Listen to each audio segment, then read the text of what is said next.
Señores, buenas noches, bienvenidos a todos. Gracias por estar del otro lado en Animales Sueltos. Gracias por estar este lunes como tanta gente del otro lado. De verdad, muy agradecido. Quiero contarles qué tenemos esta noche. Un programa muy eléctrico, porque son horas en donde se define la detención o no de Pablo Moyano. Hay movimientos sindicales. En Argentina todo rebota en todos lados. Esto lo tienen mis compañeros. Va a ser una mesa hoy muy... No va a haber un tema de cada uno. Van a ser varios temas del resto de mis compañeros, de todos. Vamos a tocar todos los temas, todos. Pablo Moyano, que ha llevado las principales tapas del fin de semana. Mañana se supone que el juez debería determinar, Carzoglio, si lo detiene o no. Moyano vuelve el jueves. Ha sido Moyano el tema, como decía, del fin de semana y lo seguirá siendo. Además tenemos que hablar de Carrió y Garabano, lo que el sábado se esperaba como una especie de cierre del tema o de la interna con Macri, con Cambiemos por parte de Carrió. Bueno, dobló la apuesta. Se viene por ventanilla el pedido de juicio político.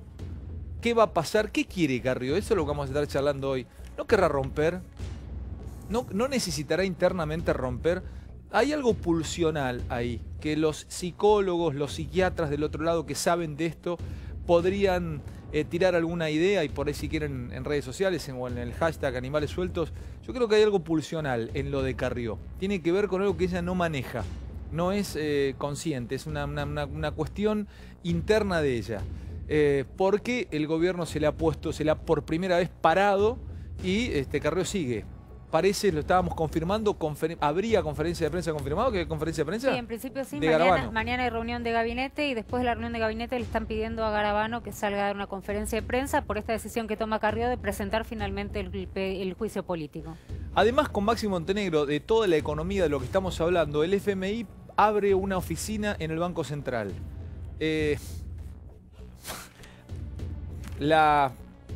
La forma muchas veces en Argentina supera o tiene más importancia o más peso específico que el fondo.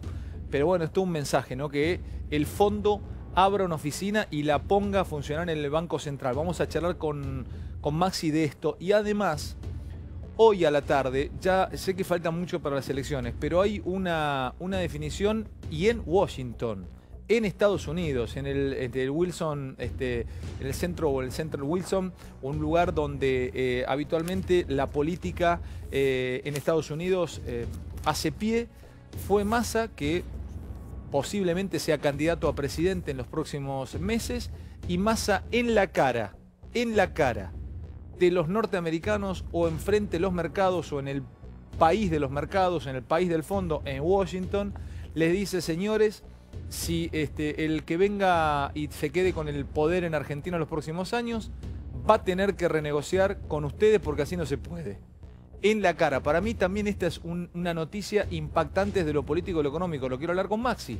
Allá, no lo dijo acá en Marcos Juárez o en mi pueblo en San Vicente. Lo dijo en Washington, y estas cosas los mercados las reciben. ¿Qué quiso decir o qué significa esto que Massa dice allá?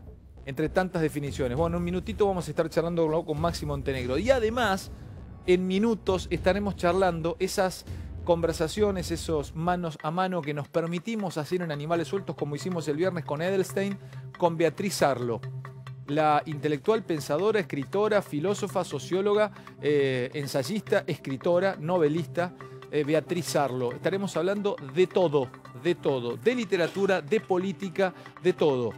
Con Beatriz, que además tiene nuevo libro, La intimidad pública, creo que se llama. ¿Cómo andan? Buenas noches. Hola, Ale. ¿Todo bien? ¿Vos? Bueno, arrancamos. Vamos a empezar por lo de Moyano.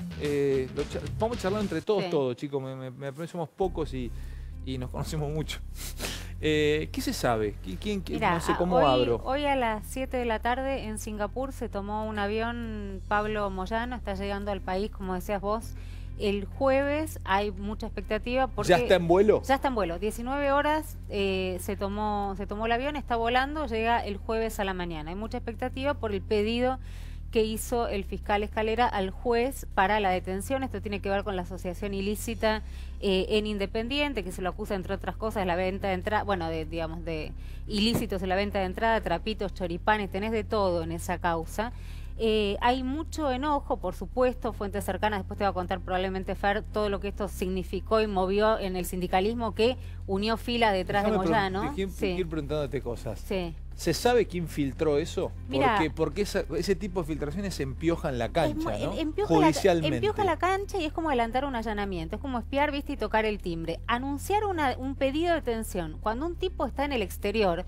Además, Pablo Moyano va a venir, digamos, porque es un referente sindical, porque su familia está acá, porque nada indica hasta ahora. Por ahí el jueves contamos otra cosa. Que se vaya a dar a la fuga, no sé cuál es el convenio de extradición que hay con Singapur. Dobla la apuesta y dice, es un orgullo ir en cana con este gobierno gorila. Bueno, Ale, perdón, pero tu pregunta es importante. El fiscal Escalera está estudiando en abrir un sumario para ver quién filtró eso, porque él lo había pedido hace una semana atrás, con una serie de medidas. ¿Lo filtró la prensa? ¿Lo filtramos nosotros? Hay un periodista no, salió en la prensa, pero la prensa se filtró. Te cuento, hay denunciado la defensa de Moyano a través de Germanos, que Daniel Germanos es el abogado tanto de Hugo como de Pablo Moyano, presentaron una denuncia que involucra, sí, hay que decirlo, a un colega, donde entiende que fue parte, digamos, de no solamente de la filtración, sino que habría chat donde de alguna manera... Pero perdón, Romy. No, pero esto está en la causa. No, está claro, y ves, esto corre por cuenta mía.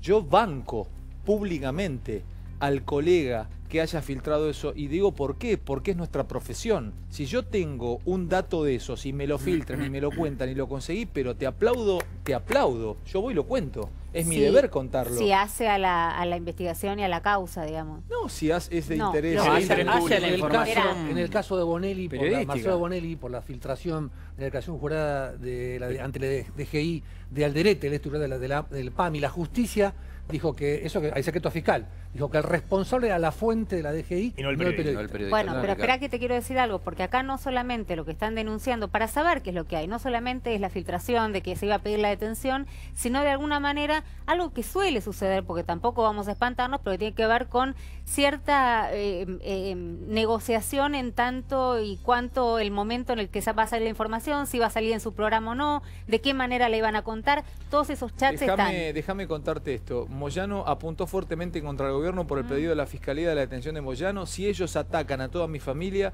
yo también los voy a atacar a ellos, que no me jodan. El vicepresidente independiente y líder camionero Pablo Moyano, bueno, si me atacaban a mí, uno está preparado, dijo. Esos son como la mafia. Habló del gobierno. Atacan a los que más duele, que son los hijos. No hay motivos y se van a quedar con las ganas, y lo bueno sería que esto se haga reflexionar a la justicia y ver qué pasó con los 70.000 millones de pesos. Pregunto y abro la mesa. ¿Es normal que todo se tiña de política hasta un pedido, si se dio, un pedido de detención, Eddie? A ver, ¿es típico contraataque esto? Sí, es normal, es previsible que un dirigente político, un dirigente sindical acusado de algo, diga que lo que hay es una persecución, etcétera, etcétera. Hay que ver las razones que tiene el expediente y ojo que pueden pasar las dos cosas a la vez también. O sea, puede haber una actitud política de jueces o fiscales y elementos como para sospechar profundamente de la actitud de alguna persona. Los moyanos son protagonistas centrales de la escena del país, o sea, manejan uno de los sindicatos con más poder de fuego en la Argentina, encabezan el sector sindical más combativo que moviliza más gente en la calle, tienen posibilidad de parar el país, o sea, estamos hablando de actores aparte de dirigentes gremiales o del fútbol, estamos hablando de dirigentes políticos. ¿Qué podría hacer? ¿Pararle el país? Pero Ale, llamar a una marcha mañana, justo el mismo día que el juez tiene que decidir si acepta o rechaza el pedido del fiscal Escalera de detenerlo, porque puede rechazar la detención, pero no puede tiene la obligación de resolverlo mañana. Bueno, ya hace más de una semana que tiene la causa de la... Y de hecho, yo creo que si ejecuta la detención, me parece que sería imprudente hacerlo en Ezeiza, incluso, ni bien llega, porque la verdad que no se trata de una cuestión de padres o hijos, a mí me parece, son todas personas adultas, porque Moyano también es hijo, si es por eso. Entonces, quiero decir, no es cuestión de padres, hijos, me atacan a mi hijo. Las personas son responsables, jurídicamente responsables, son adultas. Entonces, sea Pablo, sea Hugo, sea Facundo, sea Hugo padre, sea el que sea, digamos, tiene que responder ante la justicia. Ahora, lo que digo es, pensemos a quién puede haber favorecido la filtración de la información. Y no pongo un cuestionamiento al periodista, ni loco pongo un cuestionamiento al periodista.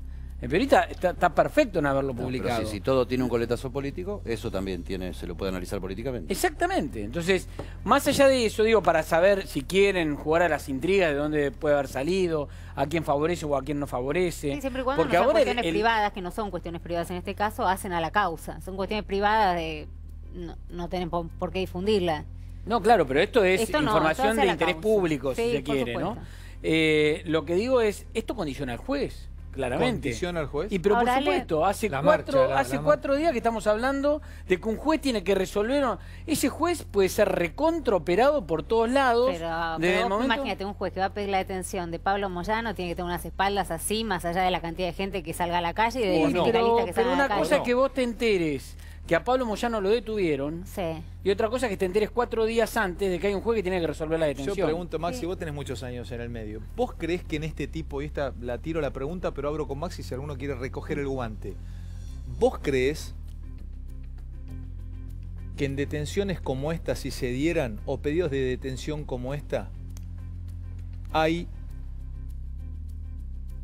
teléfono rojo Kremlin, CIA, poder político, poder ejecutivo, poder importante del poder político nacional y el juez que detiene? ¿Hay línea o son absolutamente independientes? ¿Qué te dice tu experiencia? ¿Qué te marca? La verdad que en este caso puntual está claro que hay un enfrentamiento político que Macri quiere llevar a fondo, más allá de la decisión de la justicia. Macri en privado solo dice, en un solo caso, dice, tuve que meter preso a este sindicalista. Lo dice él, que además no tiene supuestamente influencia sobre el juez.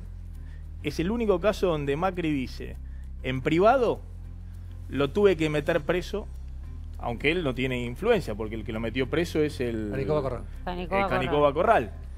Pero en el resto de los casos... Es polémico lo que es está gravísimo diciendo, lo que está diciendo. Maxi, estás en vivo, ¿eh? ¿Qué pasa? O sea, que tanto que estamos hablando de la injerencia que podría tener Garabano, Carrió sobre los jueces, está diciendo que el presidente por eso puso llama la preso atención, llama la atención que el presidente diga eso en un caso donde efectivamente no hay posibilidad que el presidente pueda yo me quedé influir callado porque o sea que es el único caso que yo conozco que el presidente dice, miren, este sindicalista que estaba en tema de las vías navegables, que generaba esto, lo otro y demás. Bueno, entonces fuimos a ¿Cuán susceptible de apriete es Canicoba? En el caso de Moyano, en el caso de Moyano, y ahora voy con vos, Dani, me estás pidiendo. Jamás planteó algo similar como lo que se planteó con el Caballo Suárez. Pero es cierto que hay un enfrentamiento político muy grande con Moyano que surge a partir de la reforma laboral. Cuando va Macri a fondo con la reforma laboral, Moyano se le planta, busca una negociación, le dice, a ver cómo podemos arreglar, mirá, te pongo a disposición, hago esto, hago lo otro, y no llegan a un acuerdo. No llegan a un acuerdo porque Moyano consideraba que avanzar con la reforma laboral le dinamitaba las bases, y Macri consideraba que una negociación directa con Moyano lo complicaba en términos de lo que él quería dar de señales para la reforma laboral. Y a partir de entonces... Moyano trata de tender distintos canales de negociación con Macri. ¿Moyano? Moyano, todo tipo de canales de negociación con Macri, y Macri los dinamita permanentemente. Yo creo por dos motivos, porque Macri cree que... Si fuese por Moyano, ¿arreglaría con el gobierno? No sé si a esta altura, porque ahora ya está abrazado. Lo que pasa es que el tema ¿qué se arreglaría? Me pidió Dani. Pero si fuera... Voy con vos. Si fuera por Macri, ¿por qué Macri no arregla con Moyano? Porque cree que enfrentarse con Moyano le suma de dos puntos de vista. Desde el punto de vista electoral, porque Moyano es piantavoto, era piantavoto para Cristina y es piantavoto... Pero estaba en los actos con... ¿Te acordás? Estaba con el primero, estaba al lado de... Sí, pero hoy es puro... ganancia, Cambiemos estar enfrentando a Moyano desde el punto de vista de un escenario electoral. Pura ganancia. Con los enemigos. Y desde el punto de vista de la señal, al establishment, a los inversores y demás, le suma a Macri enfrentarse con Moyano. Es decir, no creo que Macri tenga un marcha atrás en esto. Ahora me preguntás, ¿Macri está influyendo en este tema de la justicia? En el caso de Moyano, no lo sé, me cuesta creer que Macri esté moviendo, en este caso en particular, los hilos. Habla otra cosa, dale, Dani. Estamos hablando de 6 causas judiciales que tiene el clan Moyano en contra. Estamos hablando del fiscal Escalera, que tiene una de esas causas, que es el fraude independiente, que es un fiscal de la provincia de Buenos Aires, el mismo que metió preso al jefe de la Salada, a Jorge Castillo. El juez que tiene esta causa no es un juez federal, es el juez Luis Carsoglio, que es un juez que fue nombrado en el año 2007 en la provincia de Buenos Aires como juez de garantías de Avellaneda con el apoyo del peronismo. Con el apoyo en particular de Baldomero Álvarez, que fue el exintendente de Avellaneda, fue director de cementerios de Avellaneda y tiene actualmente... El juez. El juez fue director, fue director de cementerio y después... Hay una nota de Gustavo Carvajal de la Nación muy buena. Tiene un par de causas. Tiene dos sumarios. O sea, no es un juez que esté tranquilo, digamos, judicialmente. ¿Dos sumarios tiene? Tiene 2 sumarios. Un sumario por presunta falsedad de documento público y tiene otro sumario por la Secretaría de Control Disciplinario y por supuestamente... Disculpame, ¿cómo es el tema en los jueces de garantías? Ya aprendimos que en la justicia federal hay un consejo de la magistratura. ¿Cómo es para sacarlos? No, acá, o sea, primero, en este caso el fiscal Escalera es el que investiga y el juez de garantía es el consejo de la magistratura de la provincia de Buenos Aires. A mí me dicen que es buen juez. Sí, a mí también. Sí, a mí me dicen que Carsoglio es buen juez. Sí. ¿A vos también te Sí, dijeron lo mismo. Sí. Yo solamente ponía en contexto... Está bien. Igual si por la denuncia que tiene. Pero Chicos, déjame, perdóname. Quiero cerrar porque quiero ir a Garabano y a lo de político. Dale vos. No, te quería decir que lo escuchaba Far diciendo que lo de los hijos. Y me parece que es un punto donde lo está uniendo mucho a Moyano con Cristina Kirchner en cuanto a la estrategia judicial. Porque vos fíjate que salieron cuando sale a hablar el abogado de Cristina, cuando sale a hablar el abogado de Lázaro Báez, cuando salen a hablar los representantes legales, todo el tiempo hablan de se metieron con los hijos. Como no lograron quebrarlos, digamos, detenidos o con las prisiones preventivas, van a los hijos. En el caso de Lázaro, en el caso de Cristina con el último procesamiento de Florencia y de Máximo, y están convencidos que esa es la línea que tiene el gobierno o la justicia o la mezcla que hay entre el gobierno y la justicia, que es apuntar a los hijos para debilitar a los padres y decir, bueno, la verdad que con mis pibes no se metan. Con Lázaro no funcionó. No, pero no estoy diciendo que sea así o no. Digo que unifica el discurso de Cristina y de Moyano, que los escuchás y suenan parecidos. ¿Quién nombró accionista a Martín Báez? Es cierto, y cuando vos escuchás a los denunciantes dicen mala suerte. Sí, claro. Tenemos 20 minutos más antes de ir a hacerlo y quiero pasar por distintos temas. Ya voy a lo de Massa hoy en Washington con la declaración que sorprendió, pero antes paso por Carrió. Eddie, dobló la apuesta. Perdón, ya sé que no son temas que trajeron, pero quiero charlar estos temas. En general está bueno, nos reencontramos después del fin de semana. Pasaron muchas cosas el fin de semana. Dobló la apuesta de romper. O sea, ¿qué hay ahí en eso de Carrió? Incluso en un tuit dijo que si no tuviera el apoyo de la Eucaristía diaria, porque Carrió toma misa todos los días en privado, se habría suicidado por el nivel de presiones que tiene. O sea, le está metiendo un dramatismo a la historia que ya no se sabe dónde termina. Estoy cansada de las descalificaciones. Si no fuera por la Eucaristía diaria, ya me habría suicidado. La noche de Mirta Legrand, 1952, 13 de octubre. ¿Cómo acelera cuando declara? Ahora, son temas, lo que hablábamos recién con el tema de Moyano y lo de Carrió, son temas que se tocan, porque estamos hablando de si el gobierno maneja o no maneja, influye o no influye en la justicia, en los distintos fueros, en las distintas... Carrió estaría diciendo que sí. Carrió está diciendo que sí, ella misma influye a su manera y juega a su partido para ver de una cantidad de designaciones que están en marcha, donde puede influir o no, o influir por lo menos para frenar algunas designaciones. Sin necesidad de caminar los pasillos de tribunal. Igual los camina. Bueno, tiene igual los camina. Tiene los medios, ¿no? Tiene los medios, tiene una exposición pública grandísima, cada cosa que tuitea sale por todos lados, aparte de los seguidores, replican los medios, etcétera, etcétera. La pelea es o sea, le pegan la baldosa de al lado a Macri, porque el fondo de la cuestión de Carrió no es Garabano, el fondo de la cuestión es Daniel Angelici, es el despliegue de influencias que, según Carrió, y lo sostiene, acá tenemos el pedido que se presenta mañana de juicio político, son 34 páginas, había circulado una versión la semana pasada. Es firme lo que presenta, pues lo repasamos con Dani, salvo lo de Falvo, que, bueno, no lo sabíamos, el resto es... Tiene tres patas. Un tema que es la supuesta influencia de Garabano y gente de Angelici, abogados de Boca incluidos, en la protección de los exfiscales Mullen y Barbaquia, ¿no? Edmond Mullen y Barbaquia, en el caso de encubrimiento de la AMIA. Ese es un tema. Otro tema... Donde el Estado decide no acusar. Claro, decidieron no acusar en determinados casos. Otro tema es tráfico de influencias para nombramientos y designaciones, y el otro tema es haber traído a la ex Procuradora General de la provincia, Falvo, como asesora ad honorem del Ministerio. Usted tiene 100 pesos. Usted tiene 100 y las declaraciones sobre que los presidentes no tienen que ir. ¿Usted tiene 100 pesos en este momento en el bolsillo cada uno? No. No trajeron dinero. No. Porque yo les juego a cada uno por cabeza 100 pesos, como para mí, sigue esta semana. ¿Cómo sigue? Para mí presenta eso, y cuando ya salió Tonelli a decirle que no la van a apoyar, cuando vean recinto ¿Tonelli? sí, Tonelli, ¿Que no la va a apoyar Tonelli? que no le van a dar, que no le van a permitir correr el juicio político, que cuando le volteen eso, rompe. Por ahí pierdo, ¿Rompe ahora? Antes que eso habría que ver también una primicia. Vengo aquí, les pago en efectivo. Ya sé que se apuesta ilegal, pero... 100 mangos, 100 mangos, 100 pesos. No se puede. Sería muy Pero delicado. déjame, pero Ale, a ver, él decía recién la cena, les apuesto una cena cada una. Listo, la una cena. baldosa de al lado, perdóname, de Macri, le apuntó directamente a Macri. Elisa Carrió diciendo que Macri la llamó 3 veces, que en realidad Anita, ¿no? La secretaria la llamó 3 veces y ella no le contestó. No es un hecho menor. Es el presidente que te está llamando y ella ninguneándolo públicamente diciendo yo a este señor no lo atiendo. Es Macri. Yo creo, Romy, y aparte habla de Angelici y los Pepines, ¿no? Pepín Rodríguez Simón. Pepín Rodríguez Simón, que es el abogado. Cerca de Zunino, que ella lo que está haciendo es negociando en público. Está negociando en público frente a la influencia de Angelici. ¿Qué está negociando? Está negociando... Poder en el Consejo de la Magistratura. Ahora. Poder en el Consejo de designaciones. Y, por ejemplo, el jueves, ¿sabes qué consiguió ella? Después de 2 años y medio, que el gobierno de Macri se presente... Dani? ¿Sí? ¿Qué? ¿Cómo designaciones? Sí, está negociando designaciones del Consejo de la Magistratura. Acá hay una política judicial. Perdón, yo me refiero a lo siguiente.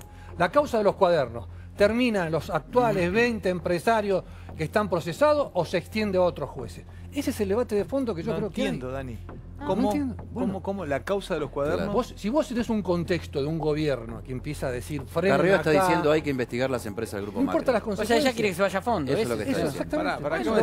Acaba de decirlo Eddie. ¿Qué quiere Carrió? Que se investigue como se debe a las empresas del Grupo Macri también dentro del tema de los cuadernos. O sea, y no se las está investigando acá hay un tema instalado periodística y políticamente de que más a fondo. Bonadío y Stornelli le están dando un corte a la investigación con que confieses que llevaste plata a algún lado, ya está. No existe, esto está penado por la ley, o sea, y eso habría que investigarlo más a fondo con procesamientos firmes también para quienes participaron de esas Stornelli va más allá, Stornelli está jugando más fuerte, yo... dice que cambian Stornelli y Rívolo, dicen que con dádivas no alcanza, que esto es cohecho, que no simplemente es ofrecer para ofrecerte un regalo, sino algo para que vos hagas algo a cambio. Sí, ojo.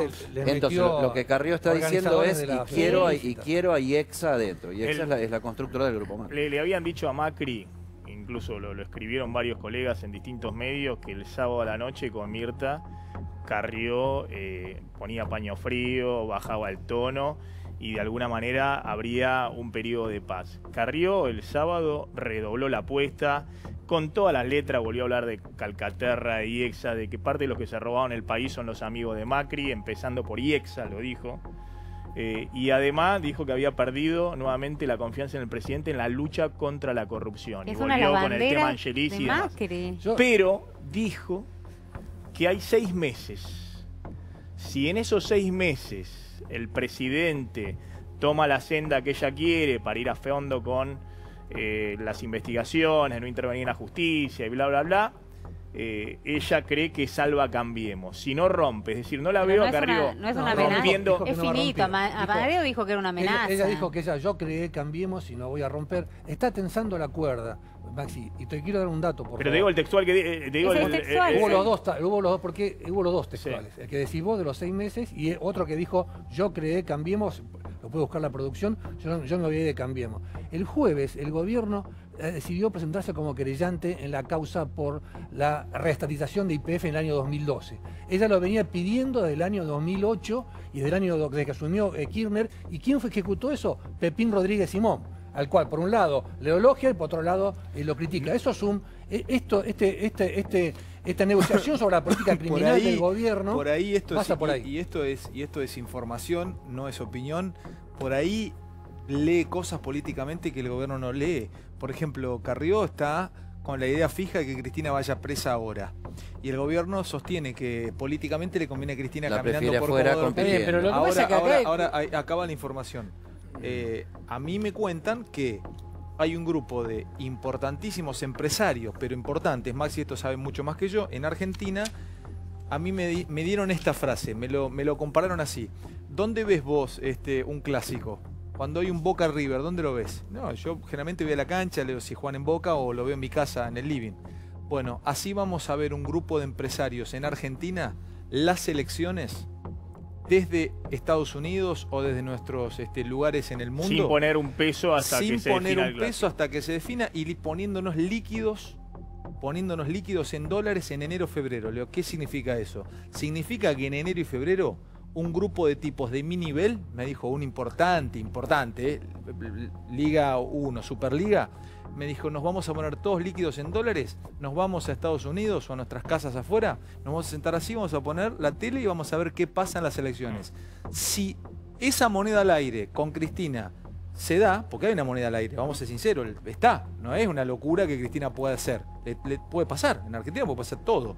Si pasa eso, no vuelvo más, o no volvemos más, o vemos cómo nos... Y si no, volveremos. Dice, pero nosotros en enero, todo en dólares, líquido, y recogemos campamento y nos vamos. De hecho, ¿Vos tenés esa info también? Las reuniones que hubo en los últimos días de fondos de inversión... Y eso preocupa a Macri, tal vez Carrió quiere... A ver, dale, perdón. La reunión que hubo de fondos de inversión en los últimos días se habló exactamente de eso.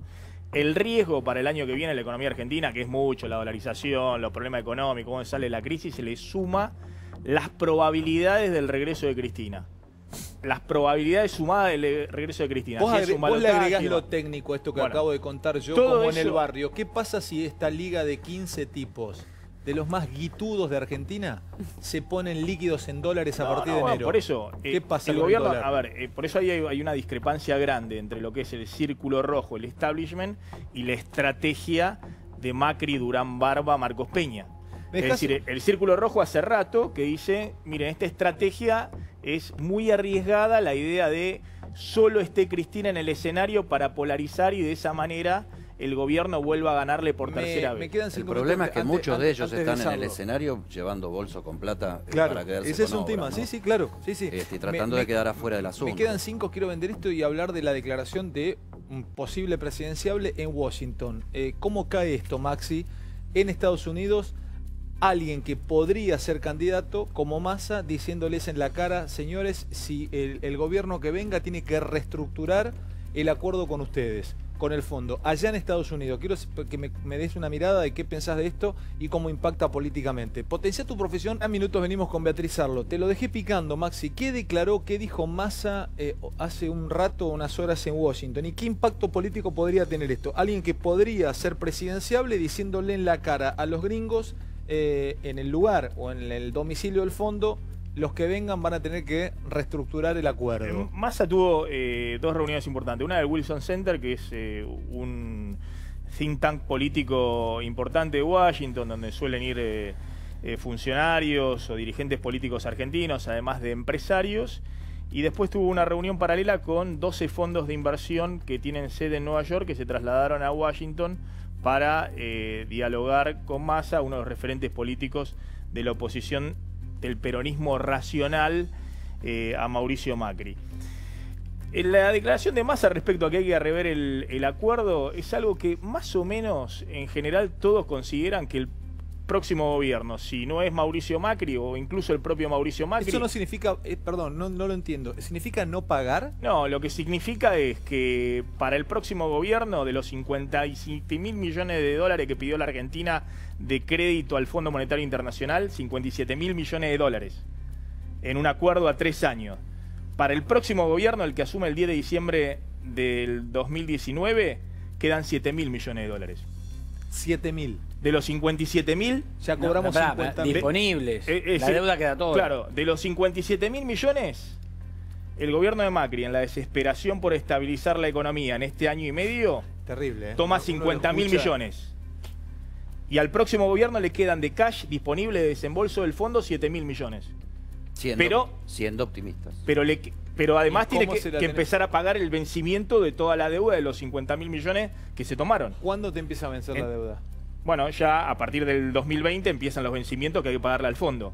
Es decir, por una ventanilla el fondo te deja nada más para pagar, te puede desembolsar 7.000 más y vos le tenés que... ¿No te puedo pedir reestructurarla? Entonces, a ver, hoy no es esa la discusión principal, pero existe la idea de que el próximo gobierno, y bueno, algo va a tener que hacer con el acuerdo en el fondo. Supongamos que el gobierno de Macri cumple a rajatabla todos los trimestres y el fondo va desembolsando y efectivamente llega a diciembre del 2019 impecable, habiendo cumplido todo el acuerdo con el fondo, que está en duda. Bueno, para el próximo gobierno, salvo que Macri haya estabilizado la economía argentina, que haya generado un boom de exportaciones, que Argentina no tenga más corrida al dólar y demás, para el próximo gobierno, el acuerdo con el fondo, y bueno, va a ver qué se hace con el acuerdo con el fondo. Pero comparado con el kirchnerismo que pidió una ruptura con el Fondo Monetario, es una posición... primero, por eso, ¿no? No está diciendo, moderada, no está diciendo nada... Negociadora. No está diciendo, si una cosa... es esa declaración y otra cosa distinta si Massa, después de salir con los gobernadores, hubiese dicho acá no hay acuerdo posible por el presupuesto, está todo mal y vamos a salir inmediatamente del acuerdo con el fondo. Lo impactante es el lugar donde lo dijo, que es en Estados Unidos. Claro. Lo que pasa es que ahí también tenés que analizar qué hacía Massa en Estados Unidos. ¿Por qué lo invitaron a Massa y no la invitaron a Cristina? Esa también es una pregunta. A ver, los inversores están descontando que más allá de las modificaciones que se van a hacer en el presupuesto 2019, están descontando que se aprueba el presupuesto 2019. Es decir, ya están todos creyendo que más allá de si incluya bienes personales, cosas que pide la oposición y demás, el presupuesto 2019 se aprueba, que el 26 de octubre va al directorio del fondo el acuerdo y que ese acuerdo con el fondo, que ya lo tienen los directores del FMI, pero no lo tiene el Congreso argentino, va a ser aprobado. Es decir, no hay incertidumbre respecto a eso. Ahora, hacia adelante, y claramente, el próximo gobierno va a tener que ver qué hace con el acuerdo con el fondo. Me dicen que altos funcionarios del Departamento de Estado le preguntaron largo y tendido a Massa sobre Argentina, Macri y Carrió. Chicos, gracias por esta noche. Me voy a charlar con Sarlo, que ya ha llegado especialmente para conversar. Un placer. Perdón que no fui, como quería hablar así. Libre, tema libre. Bueno. Como siempre, tener a Beatriz Sarlo aquí en Animales Sueltos. ¿No querés café, nada? No, ¿seguro? ya me han ofrecido profusamente, pero no. Bueno, ¿cómo andás? Bien. ¿Bien? Bien, bien. Che, te felicito por lo que ahora vamos a hablar de tu libro, de la intimidad pública. A mí me encantó leerlo así. Lo tengo en fotocopias. Pero no digas cero, no tengo ningún tipo de... Al contrario, pues sí, le agradezco a la editorial, pero... Tiene una hermosa tapa con un dibujo de Divito. Está bien, lo voy a comprar. No quiero ni que me lo manden, en serio, Beatriz. Yo ya te dije, tengo un anaquel dedicado, tengo todo tu obra. Pero me dio... Cuando lees algo así en fotocopias, sentís que lo estudias más. Eso es verdad. Te juro. Porque uno estudia en fotocopias, sí. Sí, sentí que lo estudias más. Eso es verdad. Hay como, no sé, debe ser algo inconsciente porque en la intimidad pública, ahora vamos a hablar del último trabajo de Beatriz, es una especie de ensayo. Sí, ¿está bien dicho? Es un ensayo. Es un ensayo. Ahí habla de lo que es el escándalo, de lo que es habla de los medios en Argentina, en general de cómo encaramos los medios de comunicación, la política y bueno, salen un montón de preguntas del último libro de Beatriz, pero arranco por eso, porque también le das una parte de tu trabajo a la lectura, cómo leer. ¿Para vos leer en papel es lo mismo que leer en pantalla? ¿Queda igual? Ahora ya sé que no es lo mismo porque lo marcás, pero ¿te queda igual cuando marcás en papel o cuando marcás en el Kindle? En el Kindle es muy difícil marcar, porque vos haces tus tarjetas en el Kindle y separás los párrafos por tarjetas, pero no es lo mismo. Mira, te voy a poner un ejemplo. Suponete que vos estás leyendo una novela que tiene muchísimos personajes y todos aparecen al comienzo de la novela. Lee una novela y todos los personajes aparecen al comienzo de la novela. Con sus nombres y apellidos. ¿Tenés un ejemplo en la cabeza? Sí, Tolstoy, una novela rusa. La novela rusa aparecen personajes de nombres complicadísimos, muchos al comienzo de la novela. Dale. Si vos estás leyendo sobre papel, vos haces ¡tric! Volvés a la primera página y decís, ah, este era el hermano de fulano y el cuñado que se había peleado con la tía. Dale, En sí. Kindle, vos, al no tener páginas, tenés que volver a lugares leídos. No puedes contextualizar, decís vos. No podés volver tan rápido. A mí me pasó leyendo una novela de Flaubert, Salambó, que es una novela muy difícil y muy complicada, que dije, voy a leerla en Kindle a ver qué pasa. Pero dame un segundo. Yo te leí, porque eso está en la intimidad pública. Me fui a buscar Salambó. Encuentro que es una novela ambientada en Cartago, la hija de Amílcar Barca, Sí, señor. mercenarios, luchas contra Roma. ¿Vos creés que yo fui a la biblioteca a buscar historia de Cartago y la historia de Amílcar Barca? Empecé a cliquear como loco en mi tablet y terminé leyendo sobre la historia de los mercenarios de Cartago. Es un uso. Y bueno, es un pero uso entonces posible. tiene una parte buena y una parte mala. Efectivamente, efectivamente. Y llega ahí por vos, te juro, porque fui a buscar digo, Flaubert, contextualicé la época y digo, oh, mirá qué lindo, no lo tenés este libro, plum, plum, plum. Y te llenaste de grabados. No, me llené grabados porque habla mucho de la vestimenta y de la forma y de las modas de la época de la época cartaginesa. Me volvió loco, entré en imágenes y Sí, entré seguro. ahí.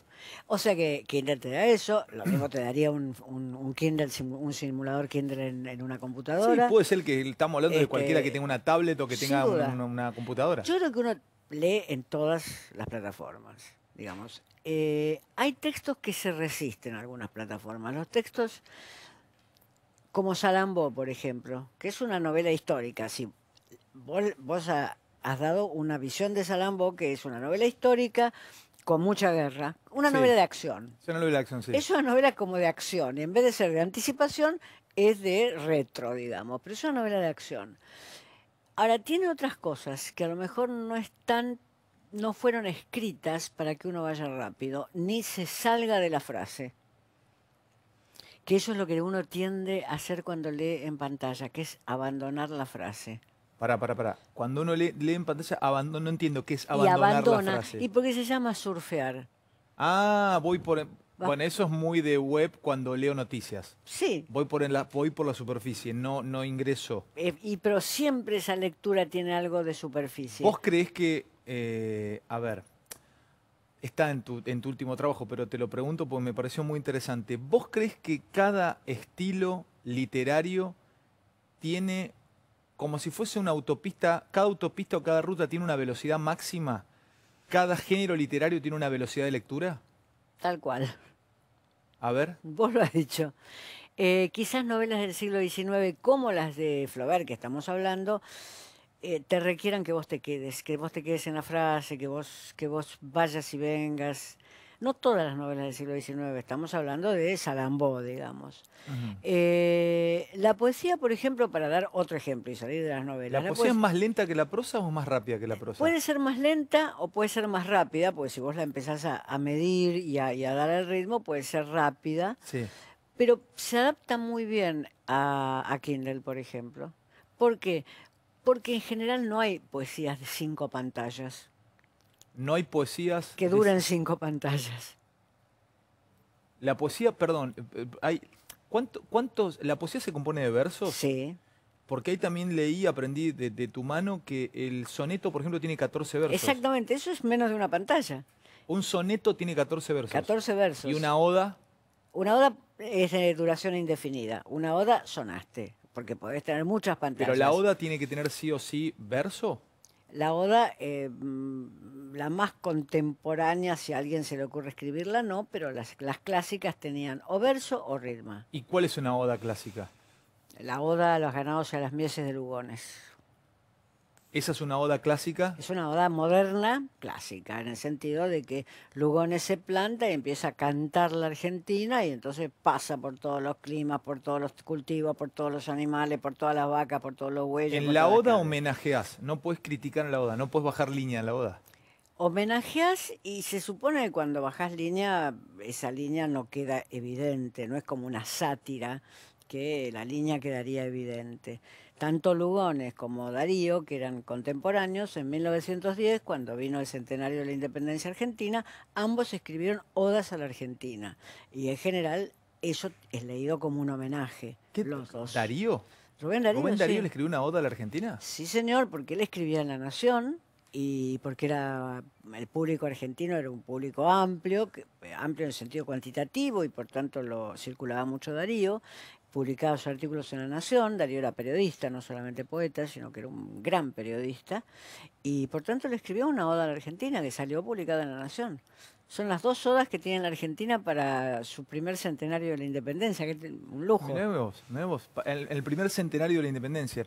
Ahora, sé que vos estás entrenada para leer, si quisieras leer rápido, podés leerlo, ¿viste? Captando nombres propios en una página, leyendo en diagonal, como el tronco de un texto. Y hoy es todo muy veloz, muy rápido. En el celular yo cargo mis resultados e incluso cuando voy leyendo, está bien, no voy a ir a buscar un ensayo en Twitter o en Facebook. Pero ¿no habrá que rendirse ante eso, Beatriz? Los que nos están viendo que tienen 19, 20 años, ¿cómo será cuando lean dentro de 20 o dentro de 15? Una cosa es leer en un tren transiberiano a Tolstoy y otra cosa es leerlo hoy, ¿viste?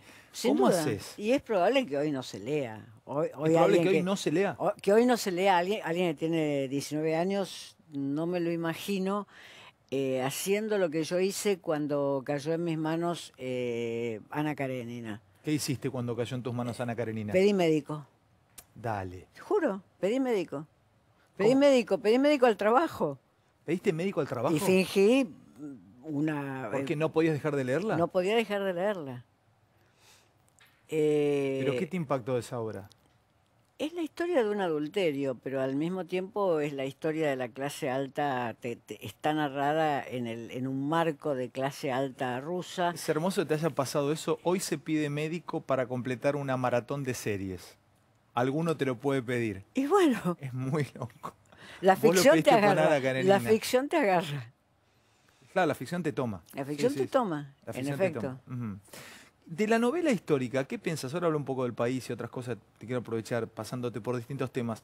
De la novela histórica, vos es que yo recuerdo, hoy, el presidente hoy es fanático de Netflix, todo el tiempo habla de Netflix, más, en nuestra industria no gusta mucho eso, porque en los canales estamos produciendo televisión, estamos haciendo televisión y que el presidente promocione todo el tiempo Netflix, nos cae medio raro, pero bueno, tiene todo el derecho a decirlo.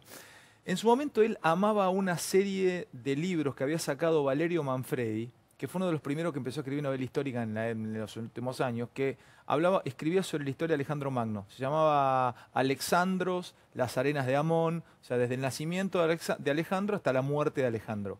Macri era fanático de esa novela de Manfredi. ¿Vos creés, digo, pongo la cosa de Macri, ¿te gusta la novela histórica? ¿Te parece interesante como género? Depende. No me gustan las novelas de divulgación histórica, sin duda, no me gustan. Ahora una novela sobre Cartago, pasado mañana una novela sobre Roma y al otro día una novela sobre el ascenso de Napoleón, no, en general no es buena literatura. Ahora, te voy a dar un nombre de un francés que yo mencioné ahora para el premio Nobel, como mencioné a Aira en Argentina y a este francés que se llama Echenós. Echenós escribió una novela cuyo nombre es Ravel, el músico. Y los elementos históricos están presentes. Esa novela me fascina. No me gustan las novelas históricas de divulgación, digamos. Para eso leo buena historia. Aira, ¿te gusta? Por ejemplo, el otro día me llegó Parménides de Aira. No, Aira es un gran escritor.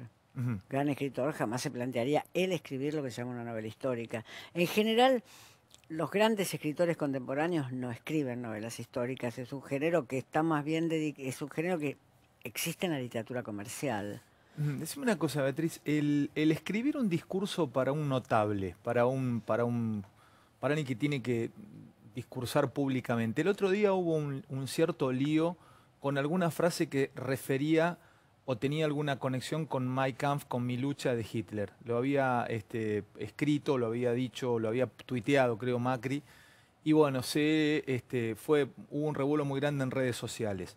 ¿Vos creés que quien escriba el que escriba un discurso para el presidente, hoy se dice que Rosisner es quien escribe o tiene, en cierta manera, en sus manos la comunicación presidencial de esas cosas?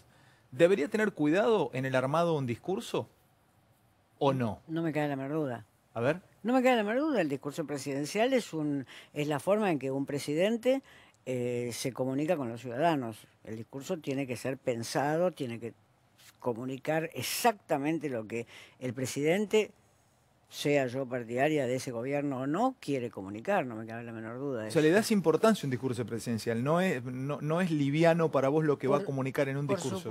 Por supuesto que le doy importancia. Y vos fíjate que en los países que nosotros respetamos, ciertos países europeos, etcétera, los discursos presidenciales no son reemplazados por intervenciones en Twitter. Los presidentes hablan. Cuando inauguran la Asamblea Nacional, hablan y dan discursos que tienen peso ideológico y peso político. ¿Lees alguno de esos discursos? ¿Has analizado últimamente algún discurso de ese tipo? O sea, ¿tienen peso realmente los discursos? No sé, pienso en un Macron o en un Trudeau.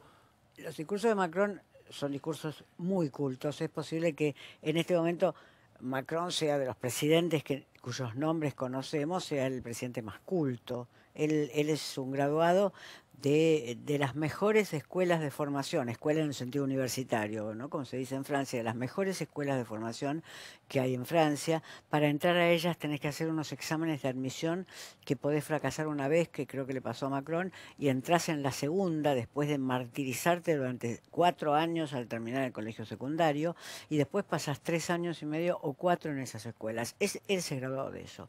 Y lo que él eligió para sacarse como la foto presidencial, viste que los presidentes siempre sacan una foto presidencial, lo que él eligió para sacarse una foto presidencial fue en su escritorio, apoyado así en la mesa de su escritorio, con 2 grandes novelas francesas del siglo XIX.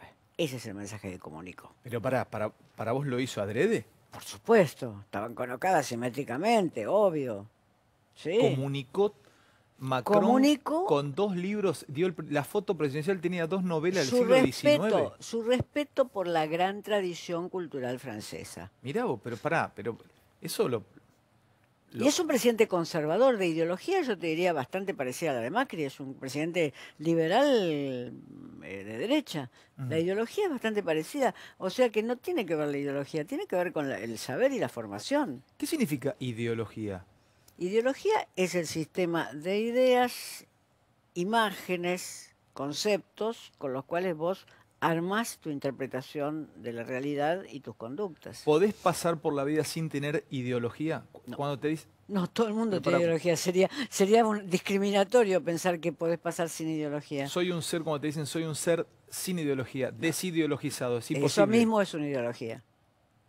Es muy buena. Eso mismo es una ideología. Eso mismo lo es. Es decir, es rechazar la idea de que uno puede tener posiciones partidarias o posiciones de creencias fuertes en el mundo. Entonces, rechazar esa idea, soy un ser sin ideología, eso mismo es una ideología.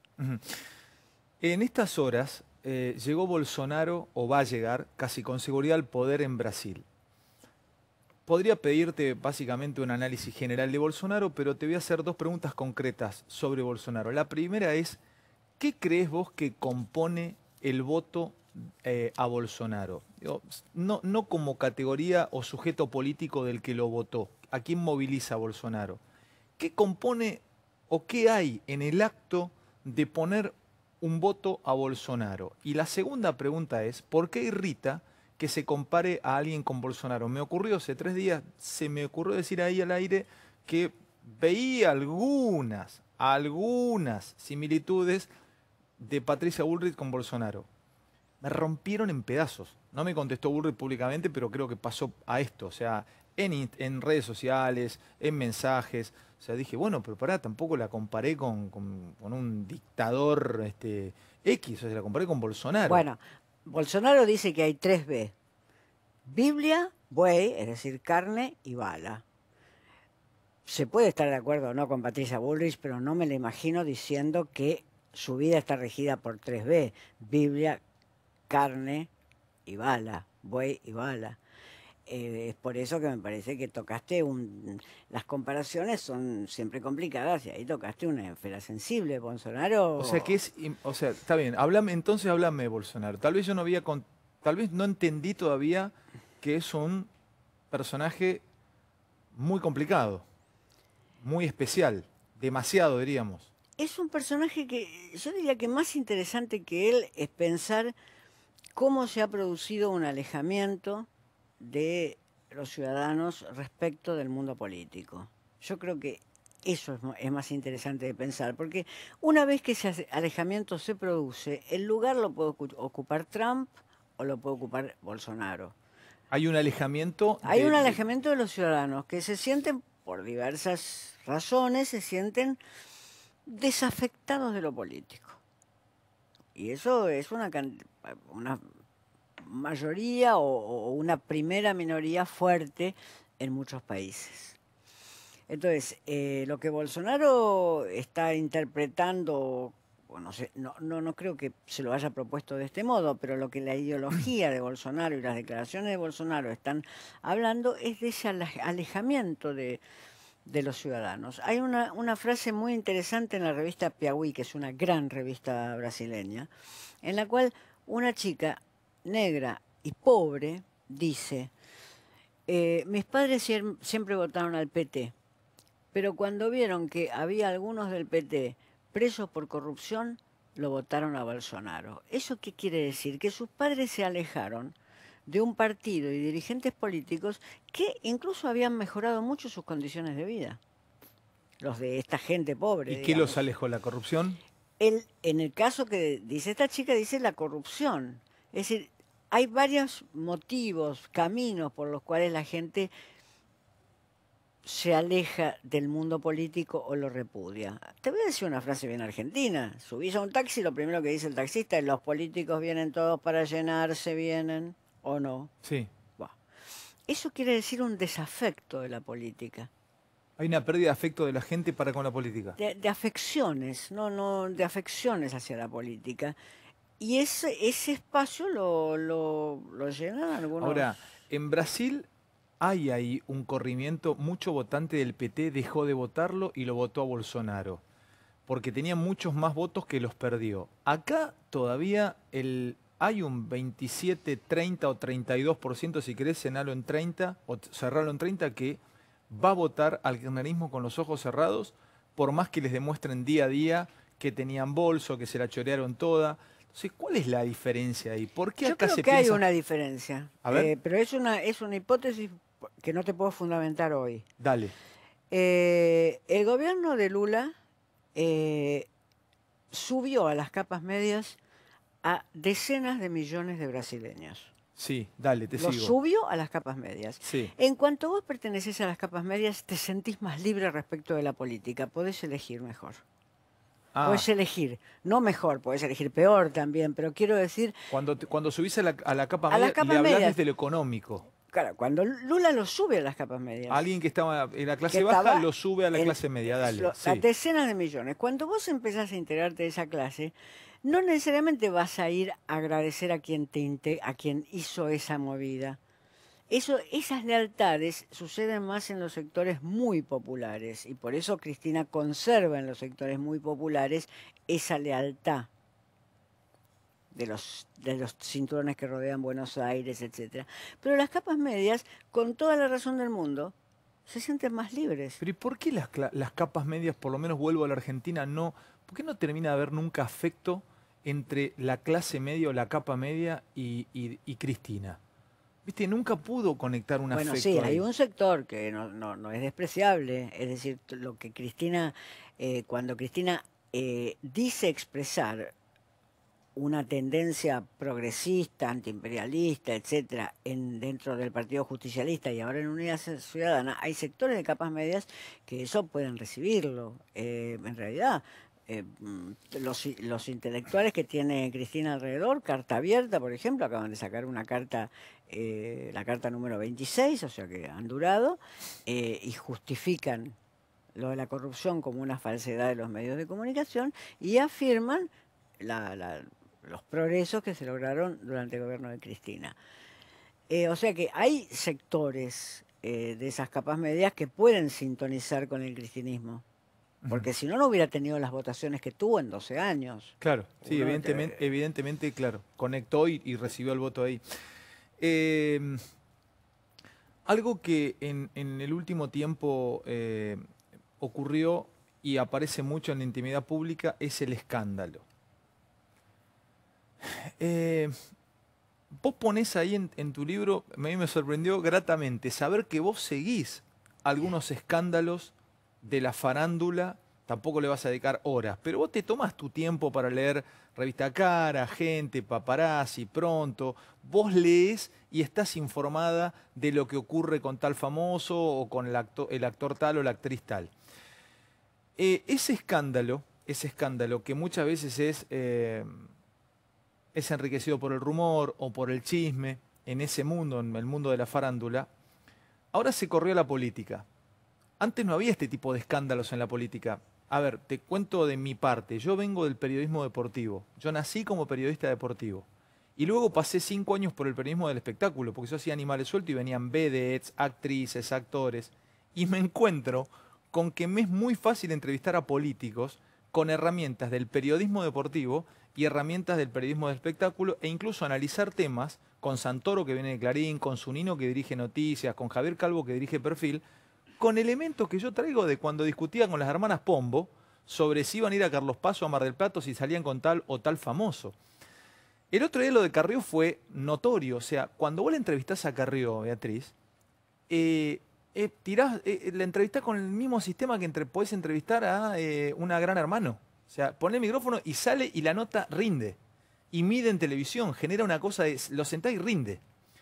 ¿Qué pasa con el escándalo? ¿Llegó a la política? ¿Llegó a la justicia? O sea, ¿es inherente al ser humano y ahí va a llegar en algún momento? Pero hay una diferencia muy fuerte entre Carrió y una integrante de Gran Hermano que después fue 7 veces a una disco, se puso 10 veces la ropa que le iban pasando y así de seguido. No, hay una diferencia. Al margen de que yo estoy muy poco de acuerdo con las posiciones de Carrió, pero no es esa la pregunta. Carrió se sostiene en la política argentina, por lo menos desde la constituyente de 1994. A ver. Claro, Carrió está en la política argentina, sí, dale. Se sostiene ahí. ¿Qué significa que se sostenga? Eso significa que ella tiene una serie de cualidades. Tiene 25 años en la política. Efectivamente. Los de Gran Hermano caen como muñecos.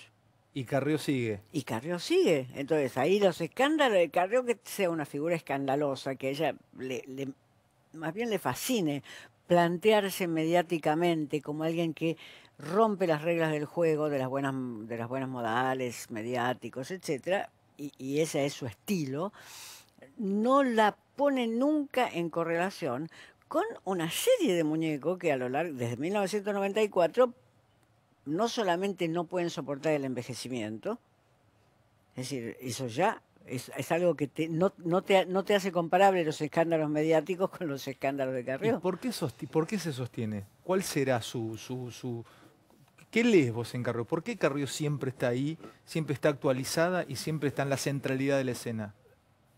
Yo creo que es que no le puedes hacer zapping en el siguiente sentido, no que es una gran oradora, sino que es una gran constructora de frases de gran impacto. Pará, no es una gran oradora, pero logra construir frases de gran impacto. De gran impacto. Entonces, ¿eso para vos lo aprendió o es innato? No sé. Pero lo logra. Cuando yo creo que eso no se aprende, se perfecciona, pero no se aprende. Se perfecciona. Se perfecciona, es como una habilidad deportiva. ¿Lo sabrá? ¿Eso lo sabrá ella? Pero por supuesto, lo sabe, lo explota, sabe cómo dosificarlo, por supuesto. Pero es como una habilidad deportiva, es decir, vos tenés que tener algo, después podés perfeccionar ese algo, pero eso primero, el repentismo, la velocidad de la visión, la forma en que vas a correr, eso primero lo tenés que tener. Yo creo que Carrió lo tuvo. Digo, me gusta, hay momentos en que coincidí con sus ideas y otros momentos, como es el actual, que no coincido en nada. Aún así, no se puede dejar de reconocer que si está en la televisión no le podés hacer zapping. No le podés hacer zapping, es increíble. Es el único político argentino, digo, él o la única, en este caso es una mujer, es el único político argentino al cual vos no podés hacerle zapping. Entonces eso es un gran capital, por eso el gobierno tiene tanto miedo y la trata con tanto cuidado, digamos, pero eso es un gran capital político. ¿Y vos te imaginás a un personaje de pronto como Marcelo, como Tinelli en la política? ¿Qué crees que...? A ver, yo espero que no. Yo espero que no, y te voy a explicar. Es un título hermoso. ¿Por qué esperas que no? Yo espero que no, porque sabés que cuando yo necesite que me operen del apéndice o del cerebro, quiero un cirujano diplomado. Si es posible que haya estado bastante tiempo en un gran servicio universitario como el Hospital de Clínicas y que después haya tenido una práctica completa. Pero si hay una desafección de la sociedad con la política. Bueno, no se arregla acentuándola. No se arregla acentuando se eso. Se arregla planteándose el problema. Una cosa es que vos digas, bueno, como la sociedad está desafectada de la política, traemos a Marcelo Tinelli, a todos los que bailan en Bailando por no sé qué, y así es seguido. Eso no se arregla acentuándolo. Ya lo vimos con Palito Ortega. ¿De qué sirvió hacerlo gobernador de Tucumán? De nada. De nada sirvió. No, la política es algo... Si vos querés que te operen el apéndice, vos querés un cirujano, ¿no? No querés una persona que sí, que vio varias operaciones, incluso a él lo operaron, fíjate, y si pasó por esa. No, vos querés un cirujano. Sí, yo quiero un cirujano, pero los cirujanos que me vienen operando, yo tengo 47, desde que tengo uso de razón, no la pego ninguno. Me agarran virus intrahospitalario, me tienen que hacer transfusiones de sangre, cada 10 años tengo un shock y termino en terapia intensiva 2. No la pegaron, todo diplomado. En términos generales, yo diría que si eso le hubiera pasado a la población argentina, estaríamos todos muertos, porque incluso no tendrían las condiciones de recursos sanitarios que tenés vos. O sea que, en general, ¿por qué se quiere tener médicos diplomados? Porque son médicos que han estudiado 6 años la carrera de medicina, han hecho la residencia, han practicado en hospitales y tienen cierta experiencia. Pero abrís una puerta hermosa y reabro la de Francia. Entonces, convengamos que en Argentina no hay escuela de políticos. Sí, los partidos han sido una escuela de políticos, sin duda. ¿Pero dónde se forma Macron? ¿Dónde se formó Macron? Macron fue ministro de Economía de Hollande. Bueno, está bien, pero ¿cuál es su formación? Macron tiene 40 años. No, está claro, pero... Tiene 40 años. Pero ¿por qué no? A ver, pensemos en los políticos de Argentina. A ver, bueno, está bien, Macri entonces... Macri no tiene formación política, es un técnico que ha llegado a la política, no tiene formación política, pero los políticos argentinos tienen una formación. Pensá en Frigerio, pensá en Rogelio Frigerio. ¿Por qué todos los gobernadores, todos los que tienen un problema en las provincias, por qué quieren hablar con Frigerio? ¿Por qué lo declaran? Porque lo declaran, no, porque con Frigerio es fácil hablar, porque con Frigerio podemos negociar. Te podría decir algo de Barrio, porque es piola. Y es piola políticamente, es un tipo que tiene política. No, ¿sabés qué? Tiene política porque viene de la política, porque su abuelo era político, porque se crió en un ambiente político. Yo lo he conocido a Frigerio ¿Pero qué es la política entonces? Dame una definición, ¿qué es la política? La política son los partidos políticos y las instituciones políticas. Cuando hay dictadura, no, tenemos Bolsonaros o proto-Bolsonaros. Pero la política son las instituciones políticas y los partidos políticos. Fíjate... ¿Cómo maneja Monzó la Cámara de Diputados? Es excelente su manejo de la Cámara de Diputados. ¿Marcos Peña es política?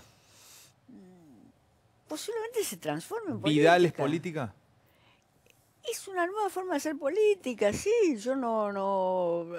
Me gustaría verlos en 10 años. Porque ¿sabés qué pasa? Qué bueno eso. ¿Te gustaría verlos en 10 años para qué? ¿Qué te gustaría ver en 10 años? ¿Comprobar qué cosas?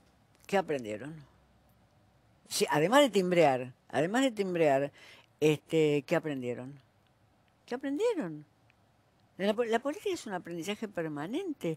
Fíjate vos, Alfonsín llega a la presidencia de la República después de una dictadura militar. Lo que tuvo que aprender aceleradamente, siendo miembro de un partido tradicional político, lo que tuvo que aprender aceleradamente en los 2 primeros años de gobierno fue enorme.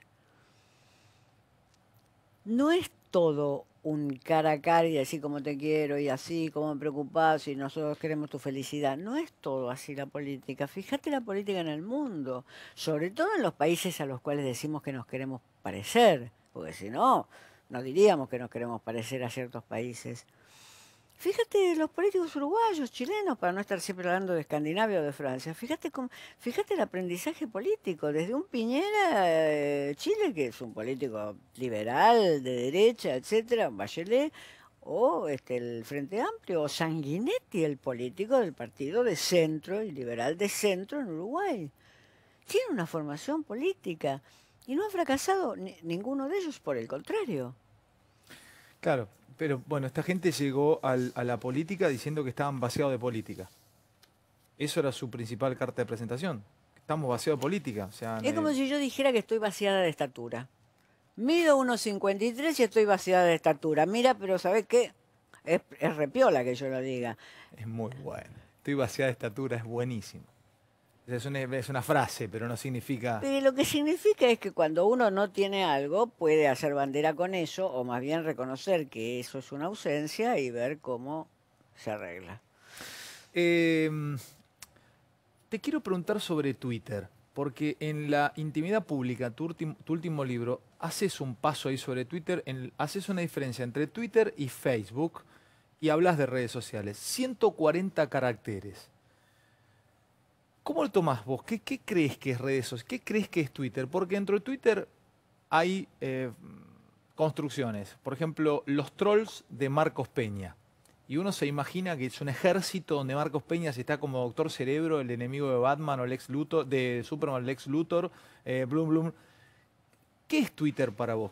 Ya con varios años ya de esta red social, ya no es algo nuevo, ya tiene más de una década entre nosotros. ¿Qué significa? ¿Qué crees que es?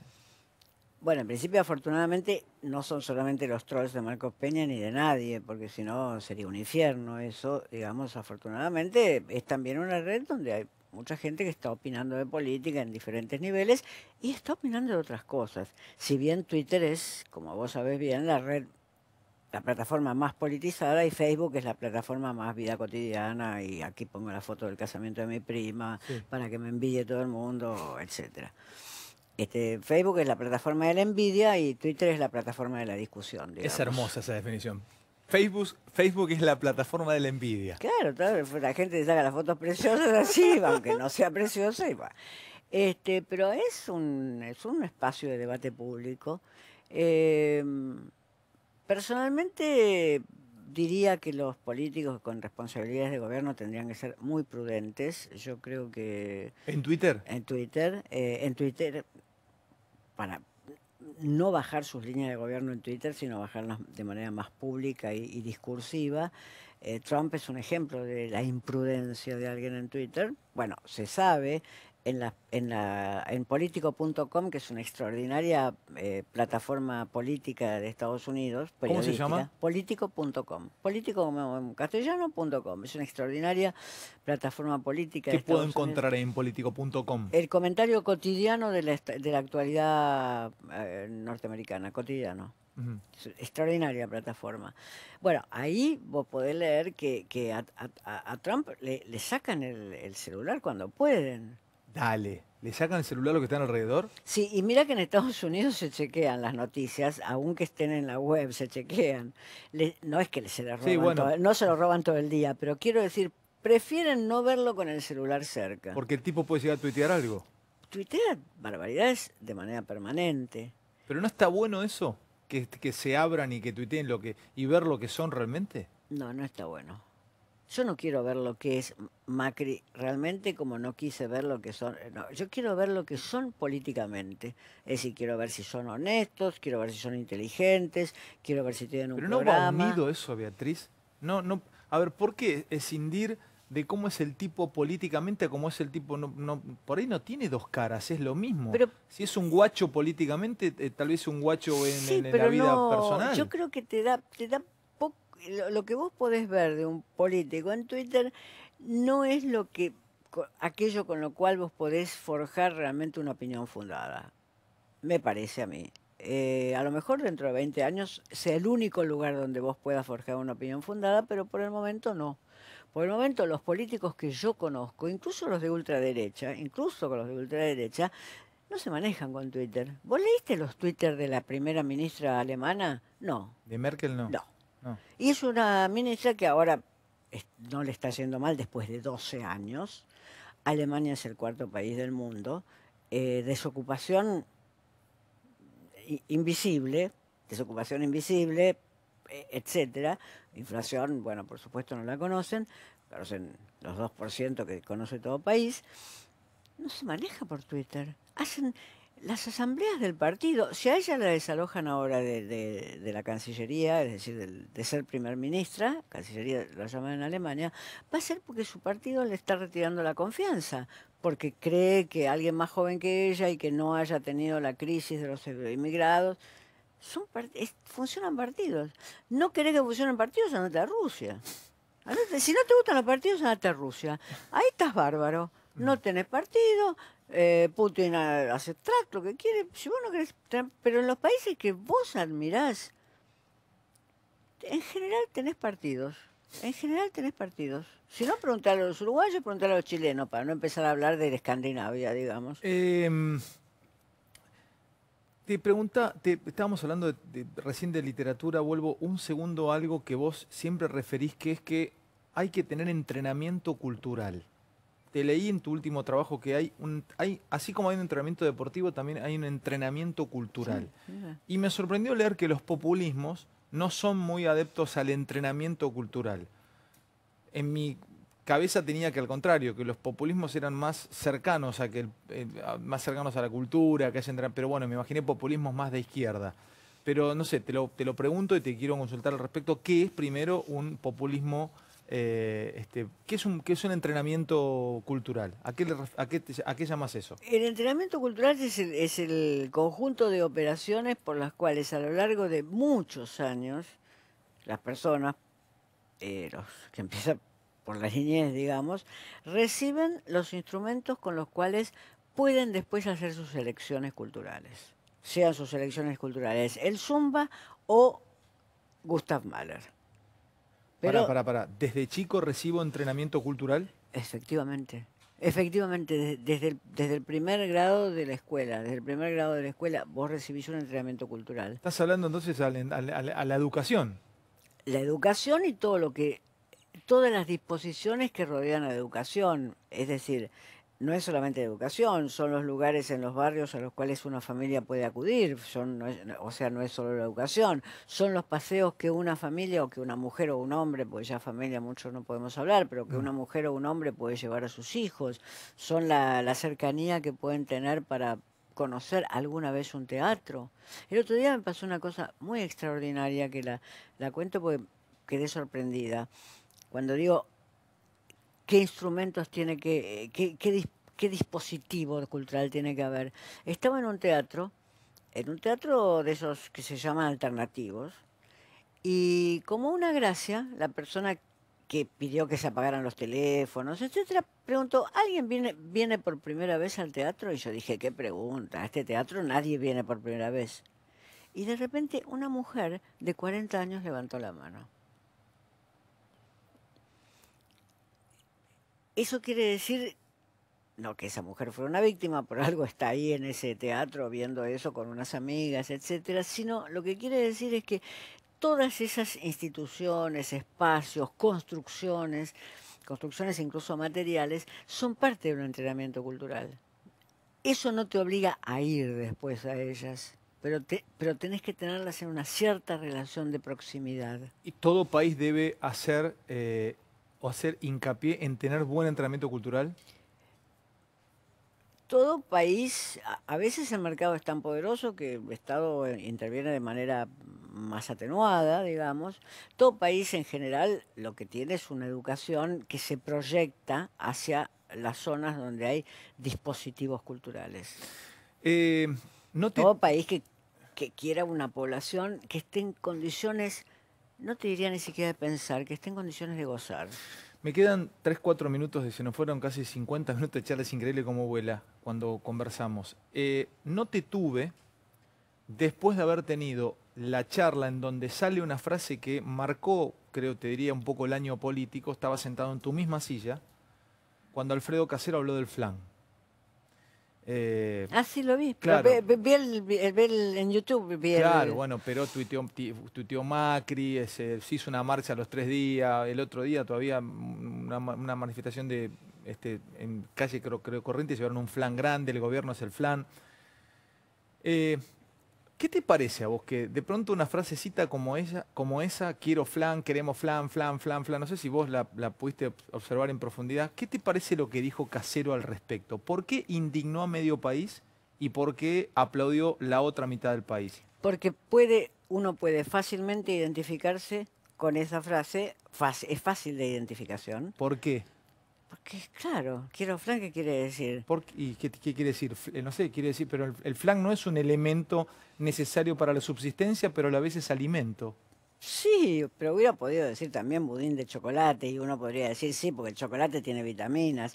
Quiero decir, es una frase de fácil identificación, ya sea a favor o en contra. Eso es lo que la política debería en un punto proveer. Es decir,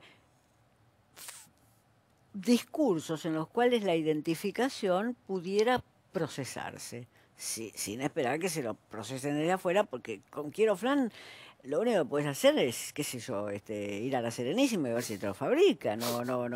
Claro. No tenés otro camino, pero son frases de fuerte poder de identificación.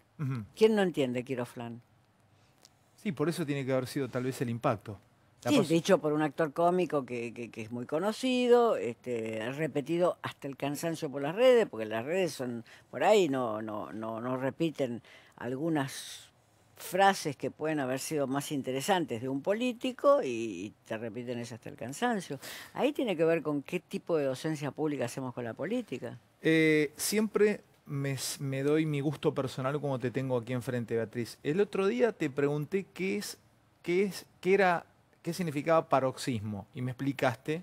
Tengo muchos amigos que me dijeron, qué bueno, le preguntaste, otros le hubiera dado vergüenza preguntar porque me trataron de bruto, no saben lo que significa la palabra paroxismo. Hoy quiero saber qué es la palabra o qué significa una hipálaje, ¿está bien dicho? Sí. Hipálaje. ¿Qué es una hipálaje? Que vos escribís justamente que se usa mucho la hipálaje hoy. Borges sobre todo la usa mucho, pero también la usa mucho en este mundo que estudié en el libro. La hipálaje es cuando un adjetivo se desliza hacia un sustantivo que no es el que naturalmente le correspondería en la frase. La usamos mucho, usamos Nosotros hipálajes. No, son difíciles de usar, pero si vos decís los desvelados discípulos de Pitágoras, no hay hipálaje, porque vos te imaginás que la gente que lo escuchaba a Pitágoras después quedaba desvelada. Pero si vos decís la desvelada noche de los discípulos de Pitágoras, claro, estás corriendo. Ahí corres el adjetivo. Desvelo, claro. Ahí le corres. Eso es un hipálaje. Eso es un hipálaje. A veces el adjetivo se corre mucho y eso hace que sea muy elaborado el verso y a veces se corre menos. Pero es cuando vos no estás poniendo exactamente el adjetivo en el sustantivo que le corresponde. Y la última, y ahora sí vendo, ¿puedo? La última cortita. Vos entiendo por lo que escribís allí que uno de los éxitos, no sé si éxito, pero de lo que ocurre con Borges es que en Historia Universal de la Infamia escribía en el sitio cultural de un diario. Creo que era un diario, Crítica, un gran Crítica, diario. Claro. Y que de pronto Arlt no escribía, Roberto Arlt, en la parte cultural o en el suplemento de cultura. Tal cual. ¿Y que eso significó que uno fuese un poco más valorado que otro en ese punto? No. Tuvieron distintos públicos. Ese suplemento cultural de Crítica, en el cual escribió Borges en la década del 20, 30, digamos, ahí en ese borde, duró poco. Mientras que duró poco, el diario siguió existiendo, hizo un experimento con grandes autores, jóvenes en ese momento, pero después ya no. Mientras que Arlt escribió en un diario que era la máquina periodística de ese momento, que era El Mundo. Entonces ahí eso duró mucho y conformó muchos lectores. Yo siempre me he preguntado quién entendía los cuentos de Historia Universal de la Infamia que Borges publicaba en Crítica. Los amigos de Borges debía ser. Mientras que Arlt tiene esa capacidad que tienen solo algunos grandes escritores, que atraviesa todo el espectro. Los muy alfabetizados, los menos alfabetizados, los más refinados, atraviesan mucho el espectro. Cualquiera entiende Arlt. Casi cualquiera, sobre todo en el nivel de lectura de los lectores de Crítica, que eran como si vos estuvieras hablando, del mundo, que era como si vos estuvieras hablando hoy el lector de un gran diario. Bueno, ¿cuánto llevamos? Yo me colgué, es increíble. Parece que llevamos... ¿En serio me decís? ¿Y corte? Tengo un minutito y corte. Bueno, ¿vos creés en que todo se puede divulgar? Por ejemplo, el otro día escuchaba a José Pablo Feynman que criticaba a Byung-Chul Han, lo tengo que anotar porque no me lo acuerdo nunca, viste que escribe sobre el biopoder, el eros y lo político, es un filósofo coreano. Sí. Bueno, y hace libros, escribe libros pequeños y divulgación filosófica. Y Feynman lo rompió un pedazo, lo escuché en un programa de radio a José Pablo y decía que es imposible divulgar todo, que hay cosas que no se pueden divulgar. ¿Vos creés que hay cosas que no se pueden divulgar y merecen más tiempo o todo es divulgable? Yo creo que hay cosas que no se pueden divulgar y merecen más tiempo. Te voy a dar un ejemplo. Para leer el primer tomo del Capital necesitas leer La lógica de Hegel. Ahora, después yo te puedo explicar rápidamente, o cualquiera que haya pasado por eso, te puede explicar rápidamente la plusvalía y la explotación. Pero para leer eso, vos necesitas una masa de lecturas muy fuerte. ¿Y para leer a Hegel qué necesito? Romperte la cabeza, tener un buen amigo, a mí me lo enseñó Jorge Dotti, un filósofo que murió hace muy poco tiempo, romperte la cabeza y tener un buen amigo que te lo enseñe. No puedes entrar a Hegel si alguien no Muy te lo difícil, enseña. muy difícil si alguien de filosofía no te lo enseña. O sea que hay cosas que sí, son obstáculos, son obstáculos. O sea, que alguien que quiera agarrar Hegel esta noche y empezar a estudiarlo, No ¿no puede. lo tiene aprendido para el miércoles? Ojalá tuviera aprendido la primera frase. No. Ya venimos y nos despedimos con Beatriz, dale.